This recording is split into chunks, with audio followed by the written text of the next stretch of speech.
मला जगायचे गाय, मला हे सुंदर जग पाहायचे गाय. आई, मला मारू नको गाय, मला मारू नको. आई आई आई, अगं मी बोलतीये, तुझी परीच म्हणतेस ना तू मला. पण तुला आई तरी कसं समजू ग? अगं कोणी कोणाला उगाच भेटत नाही, तर ते जन्मजन्मीबद्ध असतात. आपले सिरणाबद्ध आहेत का ग, की ज्याने आपण भेटलोही आणि दुरावलोही? असं कालच बाबांचं तुझं बोलणं सोडून पोटातच ऐकलं ग.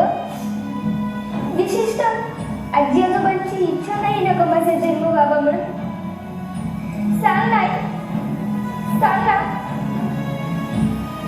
बाबा बाबा, हो बाबा, तुम्हाला आवडते ना लेक माझी लाडकी पाहायला? बाबांची खूप लाडकीच असतात राव. सांगा ना बाबा. बाबा, तुम्ही आईला का दवाखान्यात घेऊन गेला होता? किती मोठमोठ्या मशीन्स होत्या तिथं, आणि त्याचे मी किती छान दिसत होते ना. सांगा ना बाबा, बोला ना. आजी तू का दिलीस खायला ते औषध? किती कडू होतं का आजी ते? आजी असं देत जाऊ नकोस ग, मला त्रास होत होता, मला गुदमरून येत होतं ग आजी. आजी तू पण एक मुलगी म्हणूनच जन्माला आलीस ना ग, मग माझं स्वागत तू नाही करणार तर अजून कोण करणार? सांग ना आजी. आई आई, तू का घेतलंस ग ते औषध? किती कडू होतं गाय ते. आई मला त्रास होत होता ग, मला गुदमरून येत होतं खूप. आई जन्माला घालून तर बघ ग एकदा, तुझे रूप तू पाहशील माझ्यात अनेकदा. मी मुलगी, बहीण, पत्नी तर कुणाची आई? मग मला गर्भात मारण्याची का ग तुला घाई? सांग नाही, का ग तुला घाई? आई मला समजतीये तुझी कोंडी, तुझी गुलमार, पण हे मुळीच राजूला नाही ग. खरंच आता म्हणशील तर मी अजिबात त्रास दिला नाही. मला नवीन कपडे नको ग, मी ताईचे जुने कपडे घालेन, शाळेत जाईन, ताईची जुनी दप्तर वापरेन, त्याचे जुने खेळणे खेळेन. मी शिकून खूप मोठी होईल आणि माझ्या हुंड्याची तयारी करेन. बाबांना जरा सुद्धा त्रास होऊ देणार नाही काय.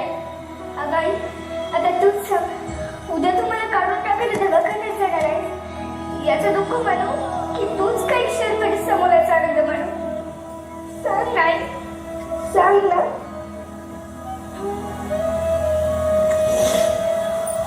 नुसतं स्त्रीपुरात का हो काय होणार? मुलींच्या संरक्षणाची जबाबदारी घेणार तरी कोण? अशा वेळी मला गजर व्हावं वाटतं. या झोपलेल्या मनातला हा लढा माझ्या अस्तित्वाशी विचारायचा आहे, माझ्यातल्या आसिफाला आणि रेणुकाला सुद्धा, की आजपर्यंत आपण नटलो त्यात आपण खरंच समाधानी आहोत का?